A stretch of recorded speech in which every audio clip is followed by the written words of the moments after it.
And thanks for being here. Welcome to an EdNC convening Pathways to and Through College. I'm Frederick of EdNC, and I'm honored to moderate this discussion today, along with my great friend Hahn, whom so many of you know. He's our Director of Growth. He's a journalism coach and consultant, and a guy who's very passionate about education from birth to the post-secondary experience and beyond. You also know why we're here, because COVID has added so many hurdles to the path that students have to take to reach their goals in education and in life. And we want to talk about those challenges and ways we can help. If you have a question during the event for our panel, please type it in the Q&A function, which you should be able to see and click at the bottom of your Zoom window. And if we have time at the end, we will ask our panel some of your questions.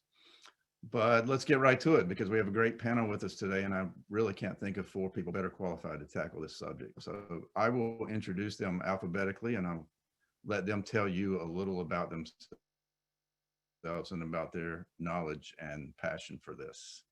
First, Lina Bankert, a partner in Bellwether Education Partners and director of a terrific project, if you haven't seen it, called Reimagining the Road to Graduation. Lina.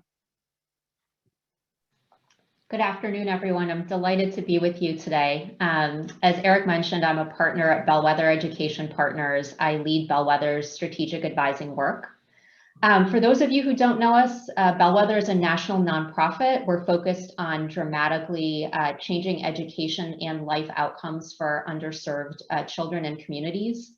And we work across the sector. So in our work, we intersect with all types of stakeholders and organizations, from school operators, district, charter, and independent schools and networks, institutions of higher education, foundations and intermediaries, and a wide range of nonprofits.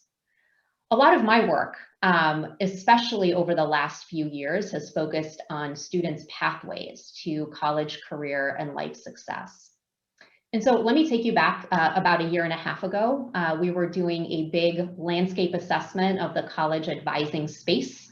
We were talking to districts and schools across the country, college access and success organizations, helping to identify some of those success criteria around high school counseling and what students needed to be best supported to pursue their post-secondary pathways and dreams. Just as the report was being published, COVID hit. And as we were making the rounds and talking to folks, we noticed a couple of things. One was that the voice of the student was noticeably absent. We were hearing snippets last summer around how student experiences had been changed through COVID. We knew, for example, students weren't able to attend prom, or some struggled with virtual or online learning. But we didn't really hear a body of work that lifted up that student narrative and pointed to how that was changing their intersection and choices around which pathways to pursue. And then second, we knew that adults and institutions and systems were being equally challenged amidst the pandemic.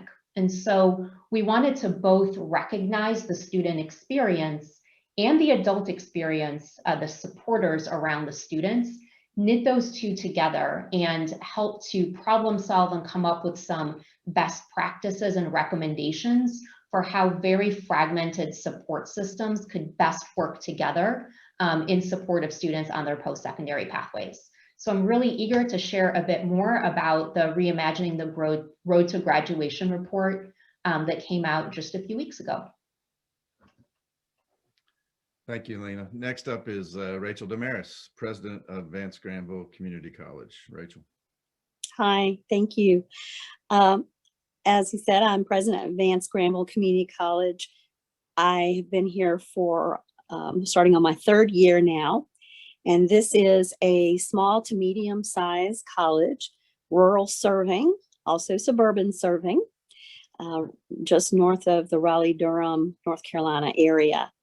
And this is a unique community that's in transition. I like to say it's got an opportunity to decide what it's going to be, sitting sort of in the shadow of Raleigh and Durham, but also transitioning from an agrarian society, from manufacturing, particularly textiles. And we have a really wonderful opportunity and rich history on which to pull.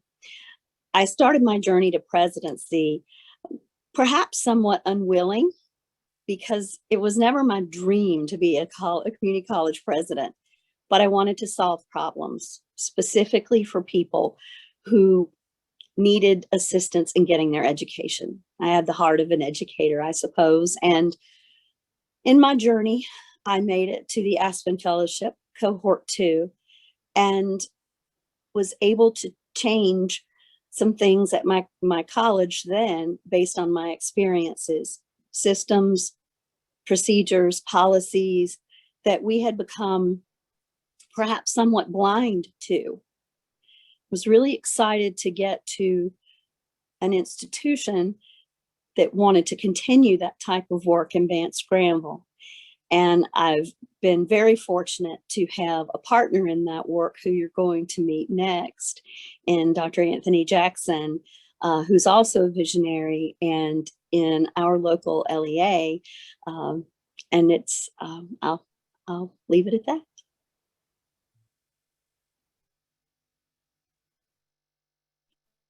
Thank you, Rachel. I don't have to introduce Anthony Jackson, but I will. He is the superintendent of Vance County Schools. That's his LEA. And he is also the 2020 North Carolina Superintendent of the Year.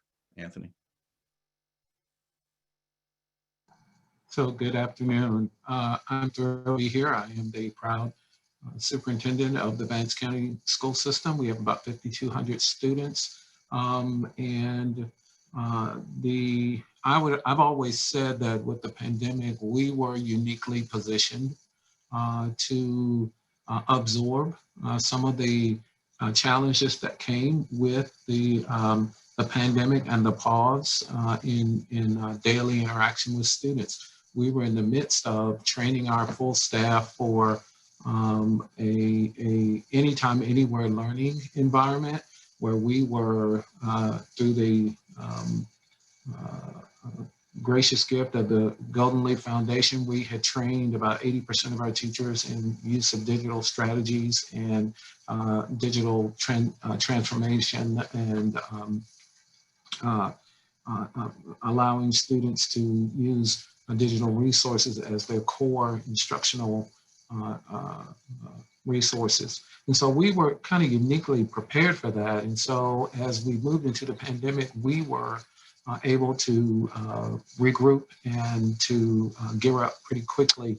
And we ran into the challenges that everyone else saw with broadband and things like that. But we had great partners in our community who worked with us to expand that resource as far as we could without laying fiber. We used as much wireless capacity as we could get out in creative ways. I'm sure we'll have time to talk about that later.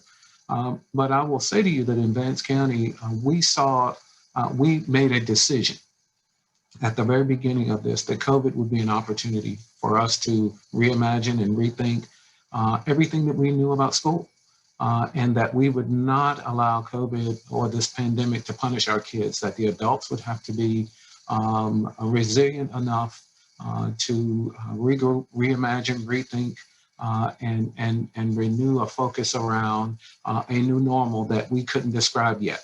And so that's been our work from the beginning. I think it's worked out for us. I would say as a leader, this has been probably one of the most difficult times to lead as things change almost, I used to say day by day, hour by hour. We're changing minute by minute, second by second sometimes. And so we've had to learn to be more flexible. We've had to learn to be nimble. We've had to learn to take advantage of relationships, particularly our relationship with our community college. It's opened doors for us to now talk about new partnerships and new things that we plan to do as we return our students to what we might consider normal. I'm always hesitant to say back to normal, because I quite frankly, in Vance County, we've said we don't want to go back to normal.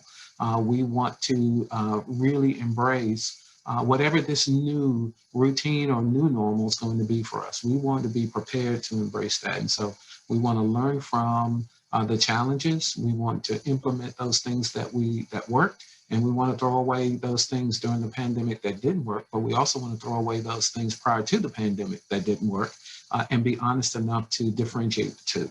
So I look forward to the dialogue. I look forward to the conversation and look forward to contributing. Thank you.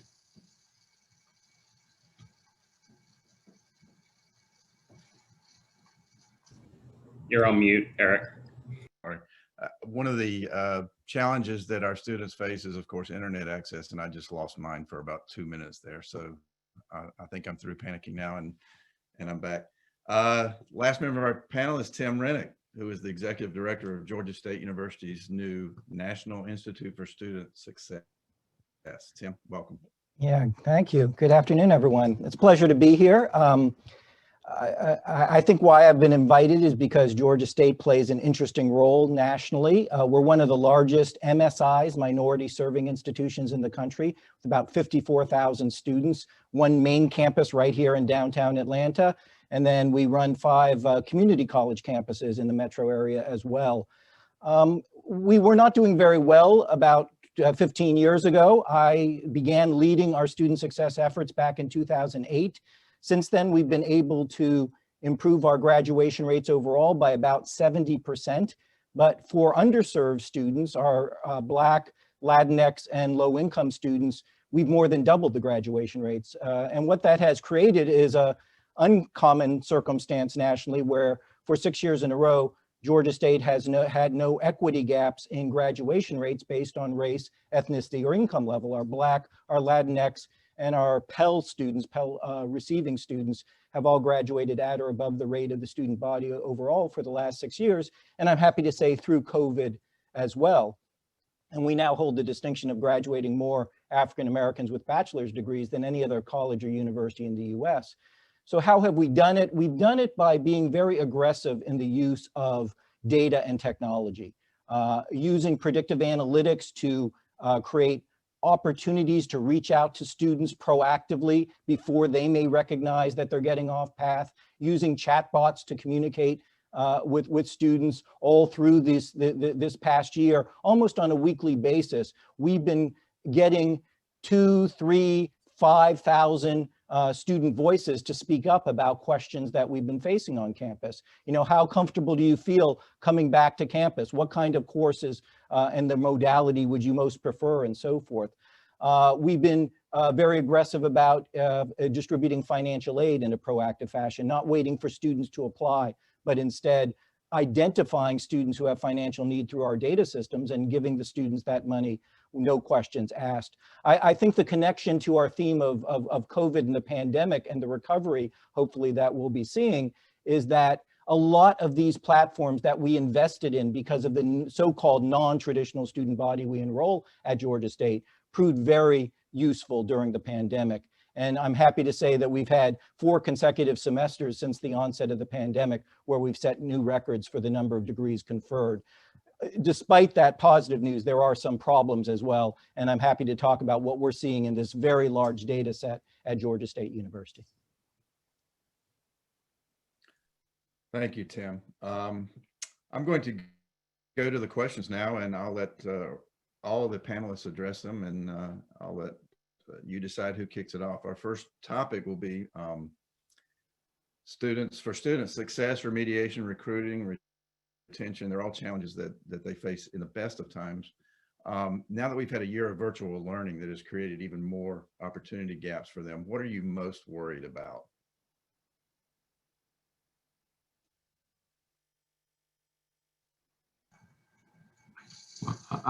I'll jump in. I would reframe the question and not necessarily talk about what I'm worried about. I'll talk about that, but I'm also excited about some things. The first piece is while I want to be sensitive to potential learning losses, I think that we lost time and kids didn't really lose a lot of learning. We lost access to them during that period of time. So that pause should help us reimagine how we can repackage curriculum so that students can still meet and have access to those standards when we get them back before us. But it also allowed us to really identify those students who thrive in that environment. There's some kids who actually during remote learning had learning leaps that we're not, I hope we're actually quantifying that as well so that we can see the two. But of all of that, I'm going to tell you the thing that concerns me most is that we'll throw away the best practices that we picked up. And I would speak specifically to personalization.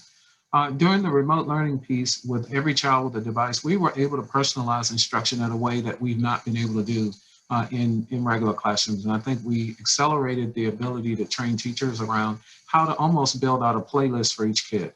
And I think that's what people have been asking for over and over again. How do I personalize instruction so that every single child moves and grows at his or her at a rate that's acceptable and pushes him or her to be better? So I'm hoping that we will take that. So I get concerned that sometimes it's all or none, that we won't find a way to blend the two.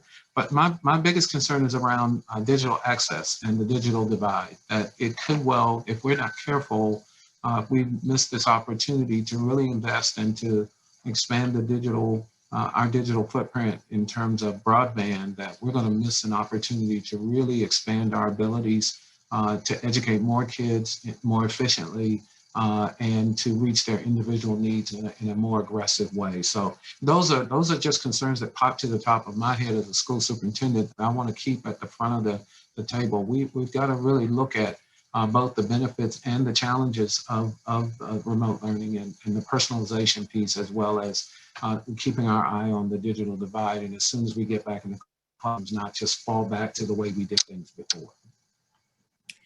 I'd love to piggyback on that. The digital divide is one that we too have noticed. The opportunity gaps have widened. And I think that this has been the pandemic has been very illustrative of how close to the edge many of our adult students at community college have been functioning. And we're concerned that we see the gap widening. And that is not the direction we want to go. And I think for us, we've used it as a call to recenter our focus on the student and really begin to be that college and provide those resources and bridge to those resources through community partners that we perhaps haven't done in that way before. We've had more people present with food insecurity. We've given out more emergency funding. Transportation has always been an issue, but it was we still had students using our computer labs because of the digital divide, even though the campus wasn't really open for traditional classroom learning except for our labs. Mental health access. We've always done not as good a job maybe as I think we should be doing because of several reasons. Mental health is a taboo subject for a lot of folks still, but it's also under-resourced as a way to help people in communities. You know, life just happens. And for the student who has to all of a sudden work more hours because they're an essential worker, or a student who lost their job because they worked in the food service industry or the hotel industry, which tanked this year, having to look at reconsidering what is it that I want to do? What is it that I can do? And having less and less time in which to do that because they have children at home who are trying to learn. We've seen this disproportionately affect women, particularly our female students, and having to be at home with children who are having to learn from home in a remote way. So those are some of the opportunity gaps that we've seen our adult students face in community college. And I'll build upon those comments by talking a little bit about what we're seeing at Georgia State from the perspective of a big comprehensive university. You know, in some ways, we're preparing for 3 different groups of first-year students this fall. The traditional first-year students who are, you know, so-called freshmen coming into college for the first time, and we'll have almost 6,000 students who fall in that category. But, you know, it's hard to predict exactly how they are going to do because they've just gone through 16 months of very atypical experiences in 11th and 12th grade. And so our usual planning for that group has been altered and we're adjusting, preparing for additional programs and supports for that group. Secondly, we've got a group of students who were supposed to start last fall who will be starting this fall for the first time. And as Rachel was just saying, this group skews specifically to certain demographic groups. We're a national partner with KIPP, for instance, and we had over 60 of the students who were admitted to Georgia State last fall from KIPP programs and had confirmed that they intended to enroll at Georgia State who never did so. And we're in a process of recovering those students, reaching out to them, getting them readmitted and so forth. And so we've got to prepare for that group. And the third group, who may not be on people's radar screen, but is one that I think deserves our concern and attention, is the students just finishing their first year of college. Because yes, they finished their first year of college, but for many of them, they never set foot on a college campus. They didn't interact with professors and classes in the traditional fashion. They didn't join clubs. They didn't go to dining halls. They didn't do all the sorts of things that college students historically do. And so those students are going to take another layer of special support. I'll say the thing that worries me most about these first year students is, quite frankly, they didn't perform as well academically as students typically do at Georgia State in the first year. If we look at our data, our juniors and seniors did just fine. Their GPA remained the same. They passed the same number of courses they typically would have. They had figured out college already. But so many of our students, 75% are non-white, a huge number are the first in their family to go to college, have to figure out college. And figuring it out on their own in a remote environment did not go very well. So we have had to come up with programs to try to catch these students up on the courses they should have passed to be on track to graduate and do so in a timely fashion, and to maintain their eligibility for federal financial aid, so-called SAP and so forth, but they're falling behind. So how do we catch those students up so that their experiences can put them back on track again? So that's what we're juggling at Georgia State, really 3 groups of students who all need to be oriented into college this coming fall. And Tim, I would love to pull on that thread and kind of bring it back full circle to K-12. So a lot of the districts that we're working with across the country are seeing acute needs and challenges around learning, recovery, and acceleration in 2 domains. One is early literacy, right? So I think it's a similar idea where students who might have accessed pre-K or kindergarten in the school system have not had that full experience, and so are coming in behind. So what are schools really going to do to lean in there? Similarly, high school math. So we're seeing a lot of challenges around that transition period between middle school and high school. Freshmen are missing that experience, right, of being in a school building. And high school math, high school algebra is such a gatekeeping course. What's going to happen if those students are not able to make up those credits and get on a path to academic preparedness? What's that going to do to their post-secondary choices, options, journeys? I think, Rachel, the point that you raised around mental health, equally acute, right, in high school environments. So how are we going to address those needs and ensure that students are both being successful in their high school journey and also thinking about implications for what happens after I walk out those doors with a diploma? So as we're working with districts, I think there's a very real opportunity right now to think about what to do with all this new federal stimulus funding that's headed their way.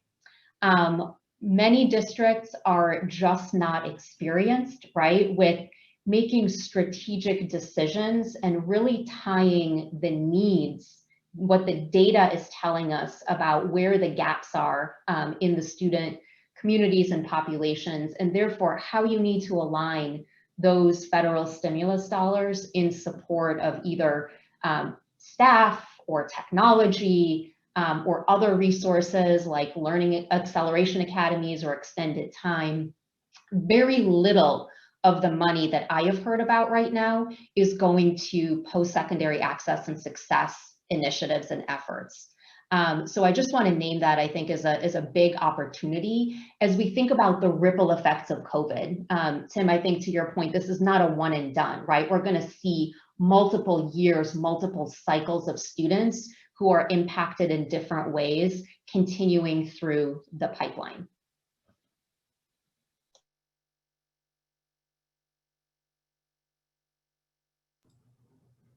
Thank you for that. Moving forward, another question that we have been wrestling with. I mean, what do adults out there in the world, whether they be parents or whether they be policymakers or philanthropists, need to understand about the student experience, whether it be K-12 or community colleges right now, that they might not be able to see? And Lina, do you want to kick us off since you brought us to a close at the time? I can keep talking. So the work that we just completed, Reimagining the Road to Graduation, was all about lifting up the voice of young people across the country. And we chose intentionally 4 pretty different regions to profile: the Bay Area, the Twin Cities, the Rio Grande Valley, and the Mississippi Delta. So 2 urban, 2 rural. And we were really expecting to see a fair bit of difference and variation in the lived experience across these regions. To be fair, there was some, right? So for example, in the Valley was very hard hit by COVID. The Valley has a very large service economy, which had implications for employment opportunities and how families and communities engaged and went back to school, and made some high school as well as post-secondary trade-offs and choices. In the Twin Cities, racial justice was in every conversation. In the aftermath of the George Floyd murders last year, that conversation was just, again, very present and top of mind for students. At the same time, we heard more commonalities than differences as we spoke to young people and the adults in their lives. So we heard these very real basic needs that in some cases were compromising students' ability to engage in learning. Food insecurity, housing insecurity. Students did not have safe places to do their work, quiet places to do their work. There was actually a brilliant soundbite that one of our young people offered us, where he said, "Mom, I hear you banging the frying pan and I can't engage in my Zoom class because there's this bang, bang, bang in the background all the time." So that was, again, it's a funny little anecdote, but very real in terms of how students are able to engage. There's the technology and the bandwidth issues, right? Students can't get online, or they are accessing their courses on a device and sharing that with multiple other siblings and family members in a household. There's fear. Again, a lot of the students in the communities we spoke with had family members directly impacted by COVID and either had to step into the role of caregiver for a family member or had to take care of siblings while other family members were recovering. There was also pressure on young people to work. And as a lot of parents were losing employment, going on furlough, or pressured or compromised in other ways, young people were stepping up to fill the gaps. And so all of this really impacted both their high school experience, and then in many ways also how they were thinking about post-secondary. Many of them were rethinking the 4-year versus 2-year question. Many of them were wondering whether they should take a year off and work before re-engaging, which we know is a viable pathway, but also comes with its challenges. Many of them were thinking about part-time. So all of this I lift up to say this was very common across all of the students and the communities we spoke to. And we also, again, recognize that adults themselves, the counselors, the deans, the teachers, the professors, that pre-pandemic had been those touch points and those supporters for students, in many cases were experiencing the same mental stress, the same disaffection as their students themselves, and they just weren't able to bring their best selves all the time, even more throughout this crisis. Maybe I'll build on that last point, but my primary observation for people listening is we've got to move to a system where we deliver support systematically to students rather than expecting it to be the exception and rather than expecting students to self-identify and come to us. Just one data point that kind of underlines this lesson during COVID. At the beginning of April last year, as we begin to collect philanthropic money, donations to support our students with emergency aid, and then the CARES Act money was coming in from the federal government, we set up 2 ways of distributing that aid to our students. We did one thing that just about every post-secondary institution has done, which is set up an application, right? Here's an application, fill out the application, tell us what your need is, maybe submit some supporting documents. Over the last now almost 16 months, we've had almost 6,000 students get emergency aid at Georgia State by filling out an application. But at the same time last April, we also set up a database process to analyze our students who were in financial distress and to distribute grants proactively to them. So if students have financial holds on their accounts, if they have balances, if they have high levels of unmet need by federal standards and so forth, we don't have to have them fill out an application to tell us they're in financial distress. The signals are there, they're struggling. And so what we started to do, in fact, within the first 24 hours of after receiving the CARES Act money last April, we distributed more than 20,000 grants out to students. And over the last 16 months now, we've hit 60,000 grants of that kind of proactive, direct type.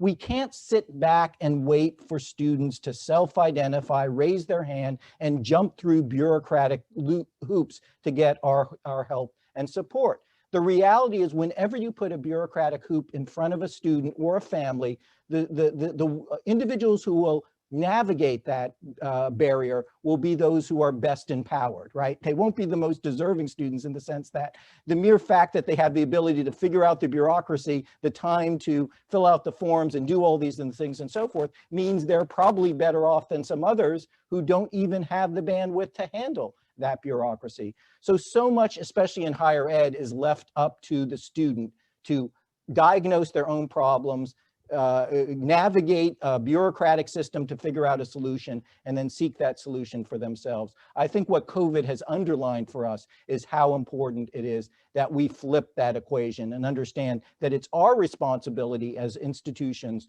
to understand what our students' needs are and to deliver those services as the norm rather than the exception.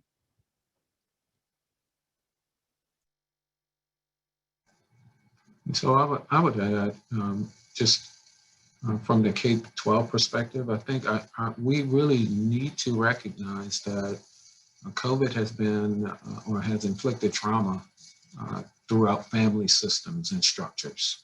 And so many of those systems that our kids have depended upon have been compromised. You've heard about food insecurity and shelter insecurity and job insecurities.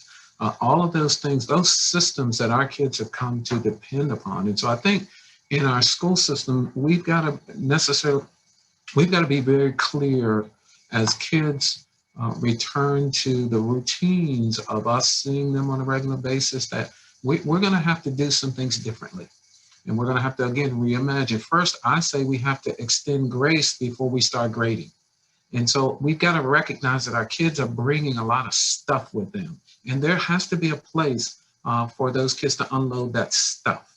And that's why it's important for the social and emotional support that you heard Lina speak about around those counselors and having that support right there, not only for the kids, but for the adults who are supporting the kids and for the parents who are supporting the kids and who are supporting the schools and the leaders who are supporting the teachers. We've got to now think systematically about social and emotional support for an entire organization.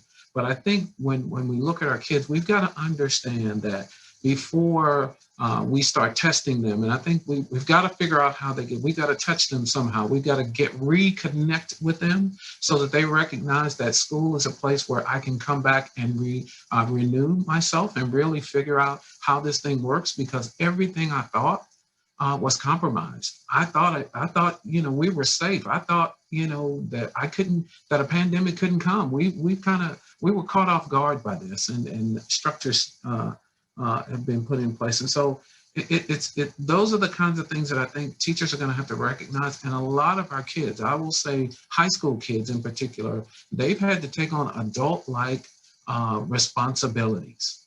When kids were remote, I would go out to local restaurants and see kids working. And I would go, whoa, whoa, whoa, whoa, whoa. And what we found is that out of necessity, they've now had to take on those adult responsibilities. I think schools are going to have to respect that, understand that, and begin to build more flexible pathways for kids. That's why I was happy to hear you say we built out flexible support for kids to go different pathways to get through. And we've got to design new ways for kids to navigate this thing we call school and reach that destination without having a mark on them that somehow it's less than. We've got to be more flexible and more supportive of them, understanding that at its root, all of this has been traumatic for many families. Two words really stuck out to me, and grace was one of them, because that is what I believe that we need to tell adults. We need to tell ourselves, this is different and we have to be flexible. Flexibility is the other. Not everyone has the time in the situation right now, because their situation has changed, to be able to go 2 years straight through full time to get a 2-year degree, or 4 years to get a 4-year degree. People are in different circumstances. We absolutely have to get this pathways thing figured out. And we've got to do it from non-credit in addition. We've got to quit worrying about degrees as much as we also need to worry about work skills. I know it's probably a whole other conversation, but I don't want this to get lost that we have a crisis in the trades programs. And there are many things that we haven't replaced there, many jobs that are in high demand that pay well, and there is a skills gap. We've talked about it forever, but I think that's something to remind adults that there are skills gaps that we can meet, and we can help with those. So that's one thing I wanted to add with what we can tell adults, and we have to be flexible in our delivery of programs. Thank you. Those were really thoughtful responses about what the kids, how they're invisibly struggling in some ways. But I want to take a step back in the process. Anthony, you talked about encountering some of these kids in their workplaces by accident, basically. And Tim, you talked about how you can identify them basically because they're struggling. But I want to talk in an institutional sense. How can K-12 districts and post-secondary institutions work harder to identify these students who may be struggling or falling through the cracks and reach them now? So again, I go back to first of all, I say exercise grace and recognize that it's very different out there now, and that all of this stuff has a direct correlation to how they're responding. Some kids are not just walking away from school; they're out of just not wanting to go to school. They're walking away out of necessity to support families. So we have to do that. I think you have to build creative partnerships. In Vance County, what we've done is we've deputized everyone to find a kid and get them back to school. We've deputized everyone, every church, every business to be a local spot where kids who don't have broadband, where you can go and log on. If that means opening your business or opening your parking lot, we even provided the hotspot for parking lots. Whatever it was required, we were willing to do. And we built this mindset around anytime, anywhere, anything we have to do to make sure our kids are okay. And so you've got to build partnerships. And that meant that we were building partnerships with agencies, organizations, and businesses that have always been here, but they've not had a direct link to the instruction of students. I think we have to use technology to expand opportunities. And that means now that we're talking about establishing mentoring programs via e-mentors, where you don't have to go to the home. If you're worried about, the transmission of COVID, then you can mentor and talk with and engage with a student using an e-mentor model. And then embrace this whole notion of anytime, anywhere, learning can take place. And that means if the student is working, then we've got to begin to think about flexible hours for our school. We created in our district a full-time K-12 virtual school for those students that this works for, because we know that if they have to choose between supporting their families and coming back to that old structure, we may lose some. So we've got to build a process now that will in fact include those families who still need that for support, because the job market is not rebounding as quickly as, or the sectors where a lot of people left are not rebounding as quickly as some would think. And so we've had to be extremely flexible around getting out. We use our social workers differently. We're engaging in it's called telecounseling and therapies and things like that to support our students. If they can't get to us, we're going to get to them. But at any rate, we're going to make the contact, because at its root, once we repair the relationships, then we can push for the results. And so that's what we're focused on here, getting to them, making those connections, and deputizing everyone. No, you can't just walk by a kid without checking on them and asking every single child that you see, every single adult. In our district, we ask you, are you okay? And if you're okay, then you have a responsibility to ask the next person and support that next person to getting to whatever okay is for them. I can share a few very specific things that we're doing to try to prevent students from slipping between the cracks. For our current students, ever since the beginning of last April, we've been tracking log-ons to online platforms on a daily basis. And we have a direct messaging system that if a student's not logging on to a class, or if their log on is not intense enough, they're logging on for 5 minutes instead of the full class, that message gets sent to an academic advisor who reaches out to the student within 24 hours and tries to help. You know, this is not punitive. We're not truant officers. This is seeing, are you going through technology issues? Are you struggling academically? Do you need counseling or financial support? We've had 50,000 instances over the last 12 months where our academic advisors have reached out to students because of their failure to log on. So don't let those issues fester, but reach out immediately before that turns into a bigger problem. For the students who didn't do well this year, we have what we're calling an accelerator program this summer. And Lina, you'll be happy to know that this is one of our primary uses of some of the federal aid that's coming forward, where these students can come back this summer. They can also do it this fall if they're not available this summer, retake those courses. We've hand-selected the instructors. We're going to cover 100% of the tuition and fees for the course. We have supplemental instructors and wraparound tutoring for those classes to get those students back on path again.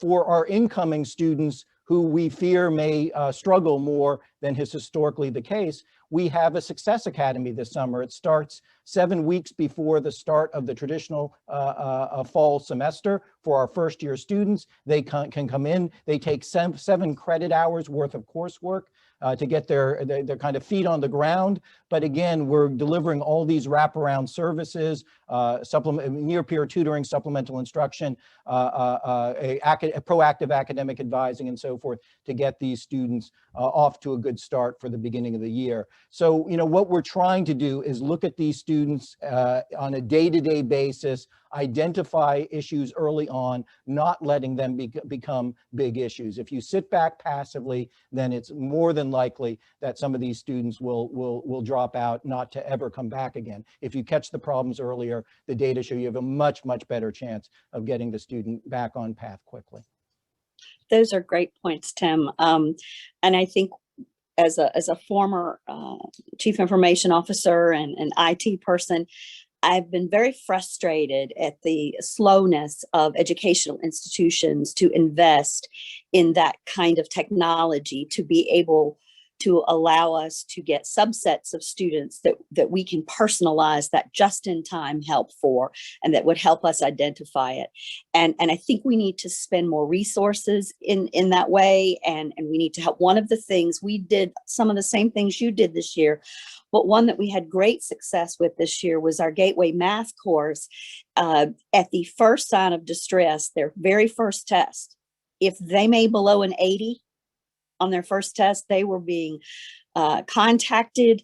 They were encouraged and required to get some wraparound tutoring support. We didn't call it tutoring because that has negative connotations to it. but really staying in touch. And another concern of ours is students who are not failing to meet satisfactory academic progress. When we looked at our data last year, we saw a tremendous amount of students. I'm going to say a number that makes me gasp every time I do, but 900 students who've attended Vance-Granville Community College, a college of 3,000 students, who cannot come back to Vance-Granville because they don't meet satisfactory academic progress unless they find money that they would have been able to use because they can't access their Pell. And so we have a new scholarship program we're going to be proactively reaching out to those students this summer to say, hey, look, you are this close. We can help you. This is what we're going to do. And provide a pathway for people who thought they don't have one anymore to get back into class. So I think we absolutely have to extend those systems to be proactive. And I think I mentioned that earlier. We are being more student-centered and really more aggressively intrusive about things. We're not going to sit back and wait anymore. Our community can't afford that. One of the themes that really stands out to me is the primacy of the personal relationship. So technology is an enabler, but at the end of the day, it really comes down to that human contact on the back end. A lot of the young people that we spoke to had a person, and it might have been a dean, it might have been a coach, it might have been a teacher. They had their person who was looking out for them, and that person not only did those check-ins, but that person also checked in with them on a more holistic level. How are you doing? Are you eating? Are you connecting with people? Do you have what you need to be okay in life and in school right now? And so I think I love the idea of deputizing the community, right, in support of young people, because everybody needs a person. And that can be an adult. And I would also say, we heard from a lot of young people, they were finding their person or people in peer affinity groups. So they weren't getting that face-to-face contact, maybe in the classroom, but they were reaching out to friends, peers, sometimes starting their own clubs or finding those points of connection through the Black Students Union or a sport or choir. And really finding, again, those ways to sit, to process, to work together and get through whatever it was that they were either struggling with or opportunities that, that they were holding on to around those bright spots that they were experiencing in life. I want to just add something to that, Lina, because I think that is so important. We also cannot forget about our employees and our faculty members. I've become acutely aware as this pandemic has dragged on that we've got to fill their cup too, because we can't be constantly asking them to change and fill students' cups and work with others. We've got to provide some structure and some caretaking. So one of the things we've been doing is really walking the talk here, encouraging people, take your time, take your vacation. We're not going to bother you while you're gone. Do you need help with that? Like Anthony said, are you okay? You know, not just asking our students that, but asking each other that, because sometimes I believe when we offer these wonderful presentations with lots of ideas, they're great, but sometimes I feel a little deflated because I think when I'm attending it, oh my gosh, they're just telling me more stuff I have to do or should be doing. And so we have to concentrate on our own mental health, and we have to concentrate on our faculty, because I've had faculty whose spouses have lost jobs. I have faculty who do not have the technology. And I know, Anthony, I've talked about it before, he had some in the same situation. And so just acknowledging those things and being compassionate about that is really important. And I love what you said, Lina. The theme is personal interaction, compassion, grace. These are things that I'm hearing. We're humanizing the education machine, I hope, in a different way. So not to prolong that, I just want to add, it's the art of listening, but I think we've got to learn to listen more with more intentionality. I think we're solving problems for kids without asking them. And I think we've got to build a pathway to really ask them and get more voice of students, more voice of teachers around how to help them navigate. Because our natural instincts are to help. And so what we're learning is that we've got to stop and really have the conversations with our kids, with our teachers about where are the pain points? Because again, this is new for everyone. And so that the art of listening has become more and more important for leaders in the work now. And then the last thing is to ensure that we're okay. We've got to take care of the leaders too, and give them the space and the grace to step back and listen to the organization and be able to ensure that they're making the right decisions for all involved.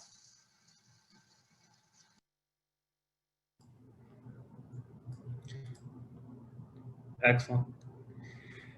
Moving forward, I mean, you know, Lina, you touched on this earlier. There's a huge amount of federal funds flowing into North Carolina and every other state, and various states and various localities are beginning to consider their investments. And our governor released a list of recommendations yesterday. We expect a Senate budget here soon.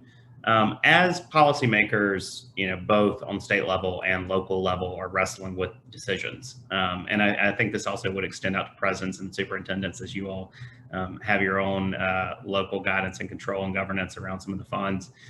What investment should state and local leaders consider in this moment to help, particularly on pathways, right? As we talk about students getting to and through.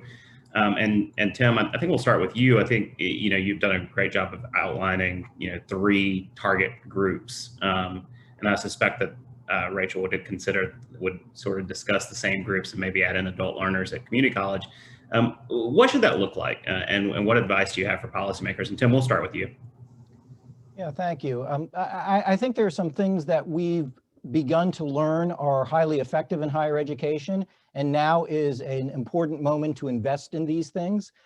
We've talked about some of them already this afternoon. Rachel was just saying, you know, she would love to have more operational data on a regular basis. These kind of data systems are better invested in and better run by larger organizations, systems, rather than individual schools and colleges and so forth. And this begins to provide the opportunity for us to understand what's happening with our students in a much better way. Another example is, you know, a technology that we've developed at Georgia State. We launched in 2016 an AI-enhanced chatbot. Sounds wonky, but it actually has been a major tool in closing equity gaps at Georgia State. We launched this chatbot. It's an AI-enhanced texting platform. Students can text questions 24/7 and get immediate responses to their questions about FAFSA and application processes and how to navigate campus and register and all the questions that students have. We launched it in June 2016. Within the first 3 months, we had 180,000 questions answered for our incoming students by this tool. And what we found over the last few years is we've greatly reduced summer melt, disproportionately benefiting students from low-income backgrounds. And when we talked to the students, we did focus groups with the students using this tool. What they told us is that they asked the chatbot questions they wouldn't have asked a human being. You know, if you can't get your biological father to sign the FAFSA because you haven't seen him in the last 18 months, the last thing you want to do is find some, you know, staff person in an office and spill out your family's history. They liked the fact that they could communicate and not be judged, ask any question and get an immediate response. And we have rolled out this tool across our whole student body. Well, it's another type of investment that is more effective if more people are involved. If, for instance, the state of North Carolina had a chatbot to guide students through a lot of these pathway processes and their parents, so they could just pick up a device and text a question in and get an immediate response, one could pool the resources and pull off that kind of asset in a relatively short period of time. We launched our chatbot after about 6 months of development. So I'd have you look at those sorts of things, the kind of things that are necessary right now, but are going to benefit your students for years and years, hopefully after the pandemic is well gone.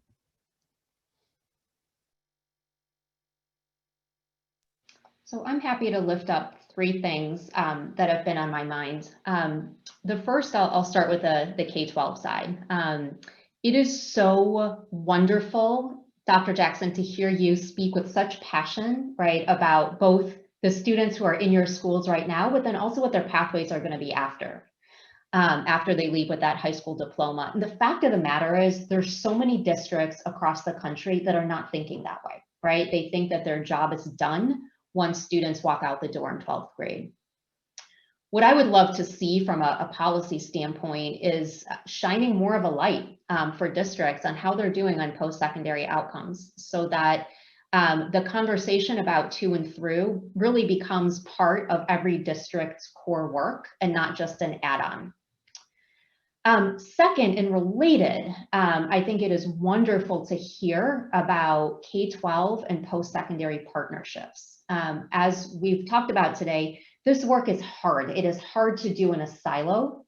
It is hard to do counseling work and then have your student move on and you don't know how to contact them or reach them. It is hard to do the work in post-secondary without an understanding of where students are coming from, and vice versa.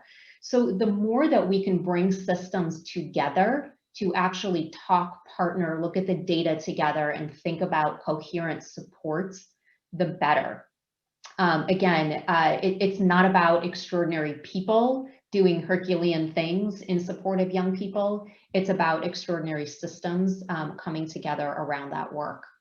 And then the final piece that I'll lift up, again, tied to federal stimulus funding, is this opportunity to really build and invest in counseling systems and supports that we know have been lacking in so many institutions across the country, not because they don't think it's important, but in many cases because the dollars simply aren't there. So how can we really build capacity so that there are more advising centers, there are more people? I know that raises a whole set of other questions around where do we find the people, where do we find the staff? But I do think it's a step in the right direction.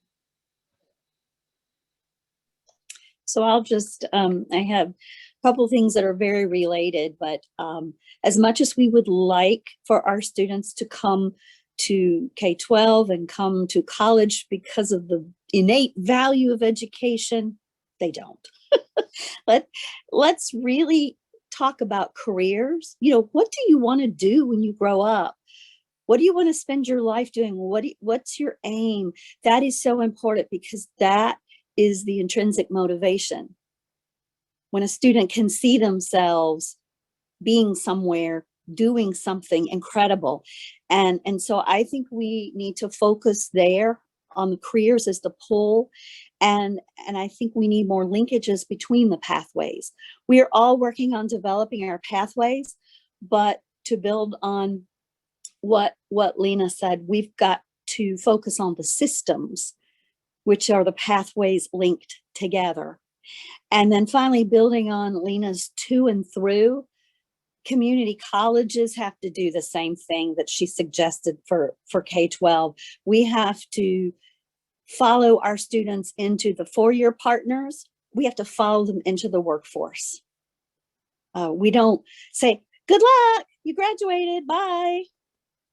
We have to follow them in, and then we have to tell them that we're here and reach out to them when it's time to skill up or reskill, because I think that's going to be how it is in the future as far as things that are changing. And I would re-echo wraparound supports. The cost of entry into a college education or any type of time investment, mental investment, not to mention monetary, because it's not just money. It's time too. And sometimes that can be the largest one. The biggest barrier that folks can't figure out how, if I've got to work and I'm in the sandwich generation and I have to take care of children and parents or grandchildren. And these are things we have to think about. So wraparound supports to help people just take that time off to get that credential and get into the workforce and be productive. So I would, I guess, shape my comments around one one issue. And yes, we have a lot of dollars coming our way.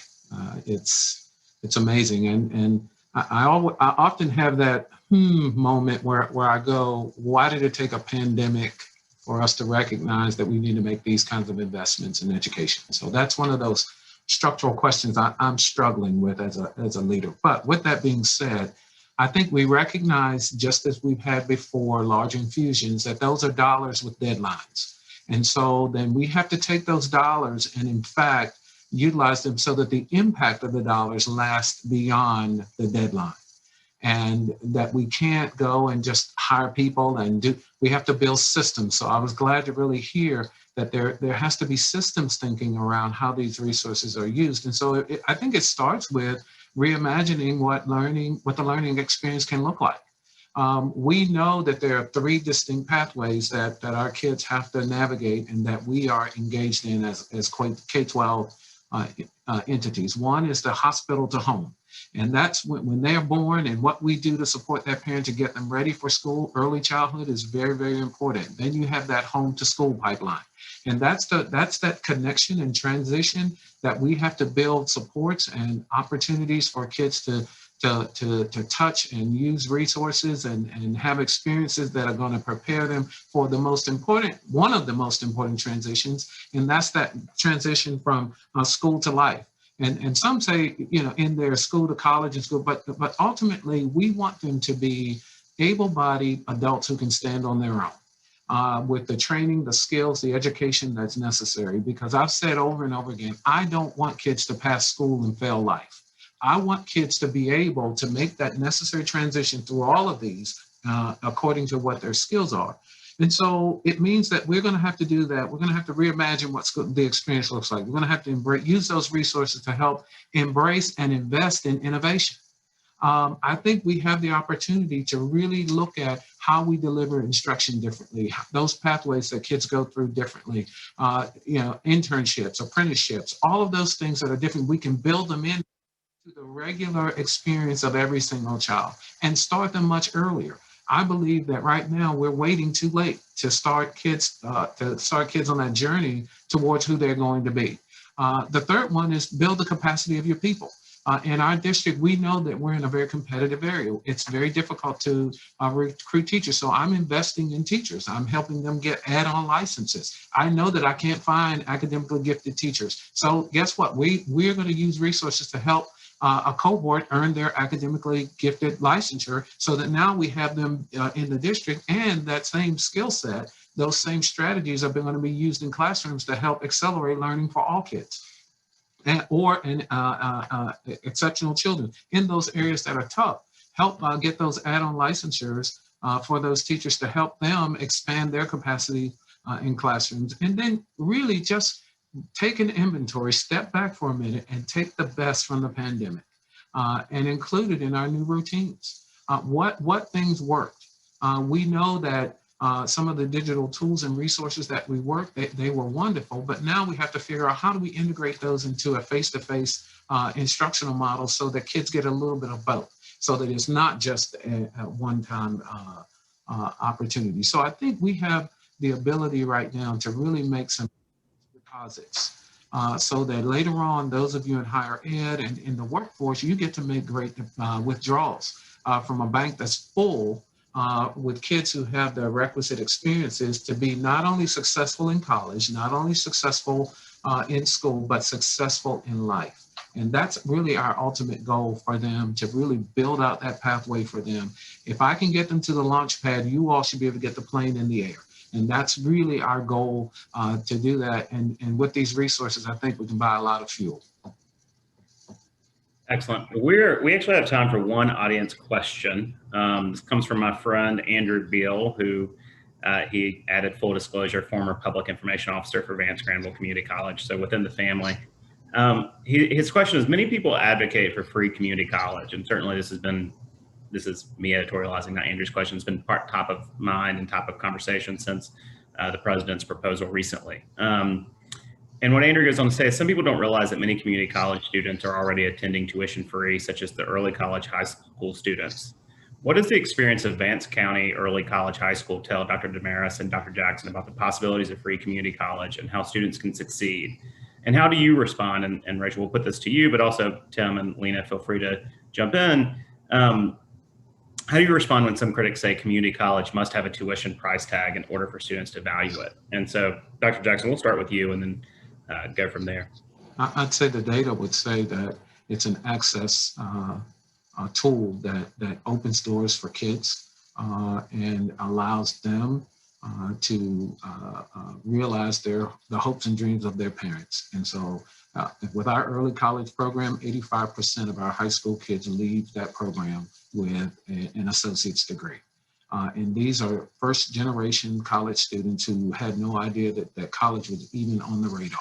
And so with that, we give them license to fly. That's what I was talking about. We make the investment in them, and they don't see that as a cheap opportunity at all. They see that as a lifeline to ensure that they have choices and options after their high school and community college experience. And I would say in our recent North Carolina performance metrics, our students do exceptionally well when they transfer. So I know that this program is working. And one of the things that I love in particular about Vance-Granville's implementation and my predecessors and Anthony's predecessors who envisioned this and set this to be, our implementation of the early colleges, and we have 4 because we have 4 counties, it's equitable. And I don't always see it done in an equitable way. The demand for early colleges tends to outstrip the supply in North Carolina. And so what happens in some areas is that rather than use the entrance test to see if you're ready to engage successfully in college work, they use it as a litmus test. And then the higher you score, the more likely you are to get in. And to me, that's not where the value of early college is. And I'm proud to say that that's really not the way, I know that's not the way done at Vance Early College. And I don't believe it's that way at our others as well. And we have an extremely diverse group of students, and the majority of whom are first generation college. So I just can't say enough about how this program, and I can't take credit for it, but how this program was set up to begin with. The common thread in these comments that I think is important to highlight is it's not just the free college, it's the programs, it's the wraparound services, it's the advising, it's the tracking, it's the proactive interventions that we've been talking about all afternoon that can make the difference. I mean, the state of Georgia has had this Hope Scholarship Program for 25 years now, and for many, many students that meant free college. But it didn't mean that many of those students graduated because we weren't doing enough with regard to these type of services. At one of our community college campuses in South DeKalb County, we launched a program about 4 years ago for students from high schools that typically these students wouldn't have gone to college at all. But we very intentionally provided these wraparound services. It's called the LIFT program. The first cohort of students, yes, they had free college, but they had near peer mentoring, they had supplemental instruction, they had tracking going on a daily basis, proactive interventions and so forth. Graduated, 100% underrepresented minority, 100% Pell eligible, 92% of these students graduated from college. So it's fantastic, but it wasn't just the free college, because the free college was going on for other students who were graduating at much, much lower rates and not receiving those kind of wraparound services. I don't think I have too much more to add except to +1 scholarships in a standalone do not work. They need to come with everything else around them. We certainly know that financial barriers are significant, sometimes the most significant challenge that many students name on their post-secondary journeys, but it needs to come with everything else. And I really see the value in that in those connections, again, that early college and similar programs afford to our young people.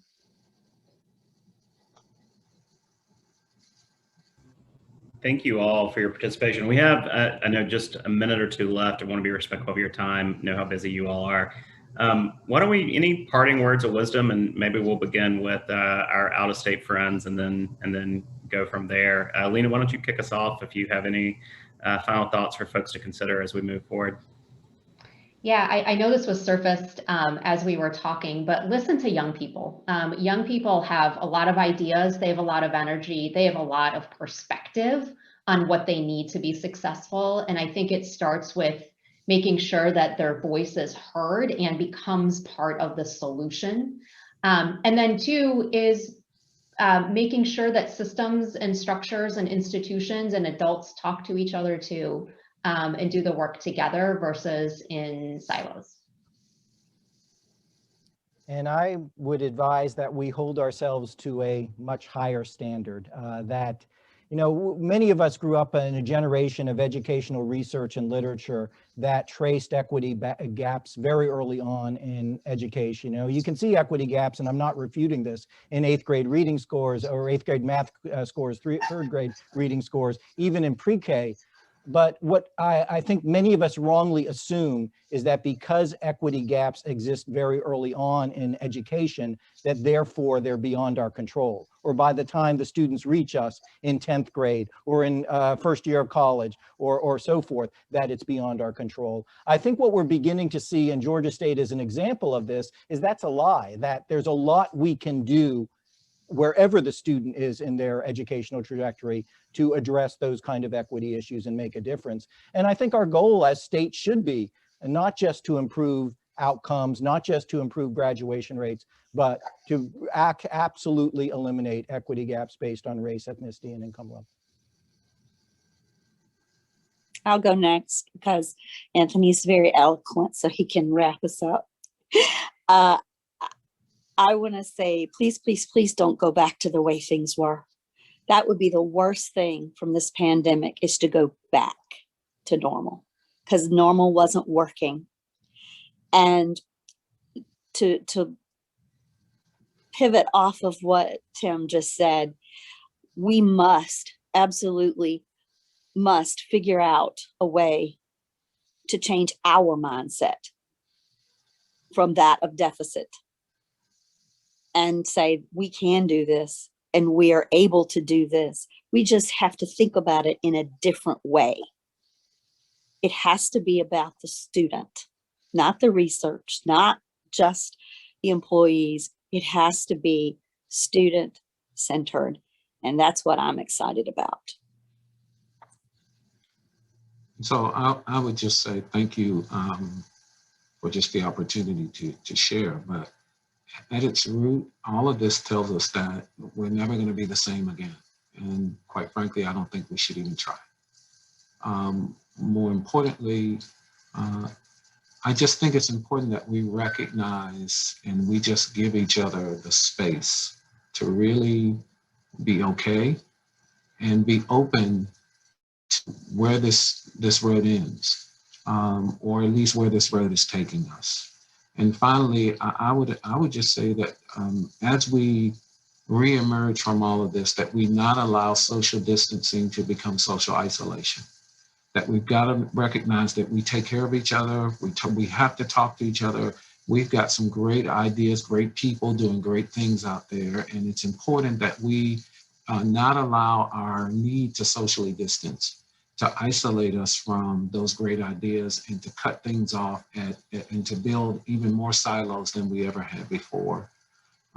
We are stronger than this pandemic. We're going to be better at the end of it. And I'm committed to again, pushing our folk to just use it as the opportunity to be better, stronger, and wiser when it's all over. If that means, going through a tough time to get there, I'm committed to that. So thank you for the opportunity to share today. I hate to follow Anthony, but just to wrap up, it's been so impressive. I'm amazed really at how you four as education leaders and others are modeling the practice of listening, personal, proactive personal connection, because that's basically knowing what students need is where the solutions will start. Really appreciate all of you being here. It's been a really enlightening conversation. And I would encourage everyone who's still with us to go to, you can see the websites of all of these education leaders that we've had here today in the invitation to the to this event. If you don't have that anymore, Google Bellwether Education, Google Institute Student Success at Georgia State, Vance County Schools, Vance-Granville Community College, and you'll find a lot to think about. Thanks again for being here, and everyone have a great day. Thank you.